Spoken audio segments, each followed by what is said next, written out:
Hey, Coach Abel here along with Coach Weiss of the Abel Body Experts, and this is a Coach 'em Up session. Coach, we're going to talk to them today about the sort of misapplication of one of the main principles of exercise physiology called overload.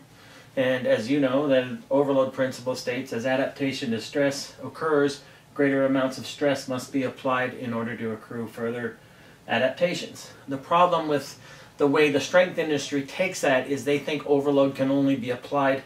The word is greater amounts of stress. And in the industry, they tend to take that word and substitute the word load. So they think that the only way to get greater adaptive stress is to keep adding more weight. And this is a total misinterpretation of what we call the size principle. And you can look that up in several articles I've written or in my book, The Able Approach. So we want to talk to you about proper overload and the emphasis you can use to get there. So you can use a load emphasis. There's nothing wrong with that. We call that surfing the curve. You can use a rep emphasis. You have to understand the energy systems, which is the ATP-CP system, the glycolytic system, and the aerobic pathways. And again, you have to have a proper understanding of what we call the size principle in neurophysiology. Not trying to confuse anybody here, so I'm not going to get too far into that.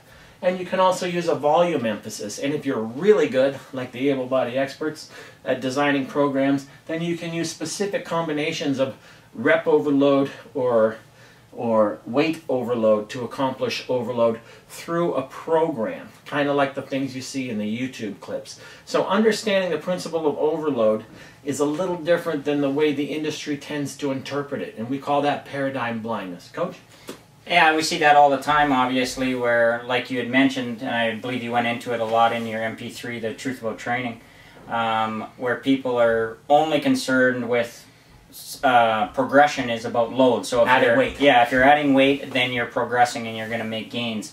And I competed for several years as a natural power lifter, and I saw guys adding weight all the time to their totals and increasing that on a regular basis, but I never saw any physiques getting any better. So if that was the only factor in making gains, I think you would see that. So that just is proof that the weight on the bar isn't the only factor in how much adaptation your muscles are going through. So the overload principle is being misinterpreted in the strength industry. I've written about it in the Able Approach. I've talked about it, as Kevin said, in the MP3, The Truth About Training. I will be releasing another article about it probably on my blog called the Chicken and the Egg Question, Finally Answered. You'll want to read that.